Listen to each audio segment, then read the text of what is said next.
সেদিন ডক্টর ইউনুসের সাথে ছবি তোলার জন্য লাইনে দাঁড়াতে হয়েছিল স্বয়ং মেসিকেও। ডক্টর মোহাম্মদ ইউনুসকে তাদের ক্লাবে একটিবার নেওয়ার জন্য উঠে পড়ে লেগেছিল বার্সেলোনা। বাংলাদেশকে গর্ব করার মতো এক মুহূর্ত উপহার দেওয়া এই নোবেলজয়ী বাংলাদেশিকে কাছে পেয়ে নিজেদের গর্বিত বলেছিল বিশ্ব ফুটবলের অন্যতম সেরা ক্লাব এফসি বার্সেলোনা।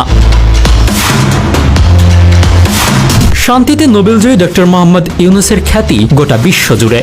মেসির সাবেক ক্লাব থেকে শুরু করে অলিম্পিক সবখানেতেই তিনি বাংলাদেশের নাম উজ্জ্বল করেছেন।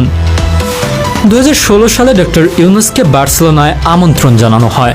ক্রীড়া জগতের জনপ্রিয়তাকে কাজে লাগিয়ে সামাজিক ব্যবসার মাধ্যমে সামাজিক রূপান্তরের লক্ষ্যে বহুদিন ধরেই কাজ করছিলেন দেশের একমাত্র নোবেলজয়ী ডক্টর ইউনুস।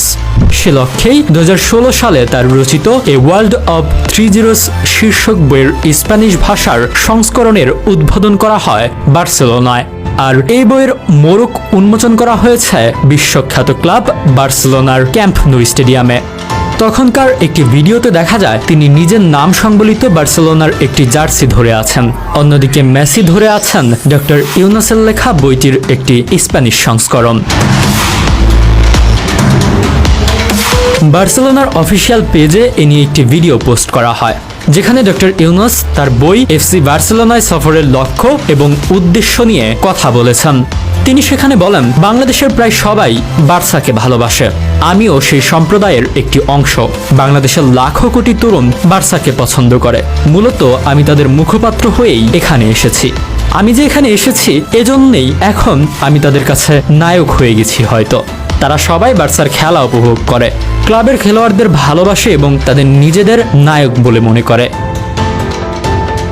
স্পেন যাওয়ার ঠিক একদিন আগেই জার্মানির বার্লিনে গিয়েছিলেন গ্রামীণ ব্যাংকের প্রতিষ্ঠাতা ইউনুস।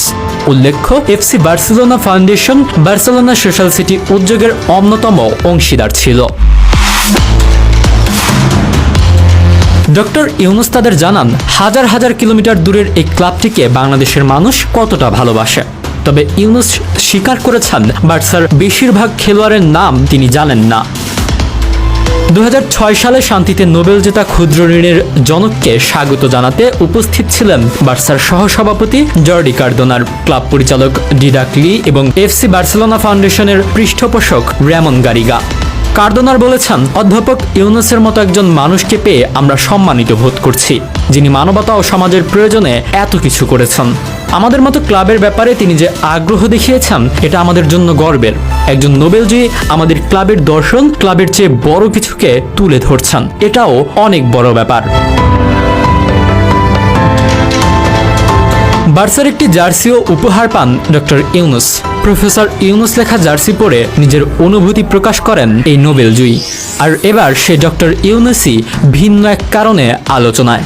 সাবেক প্রধানমন্ত্রী শেখ হাসিনার পদত্যাগের পর অন্তর্বর্তীকালীন সরকারের প্রধান উপদেষ্টা হিসেবে তাকে চায় বৈষম্য বিরোধী ছাত্র আন্দোলন।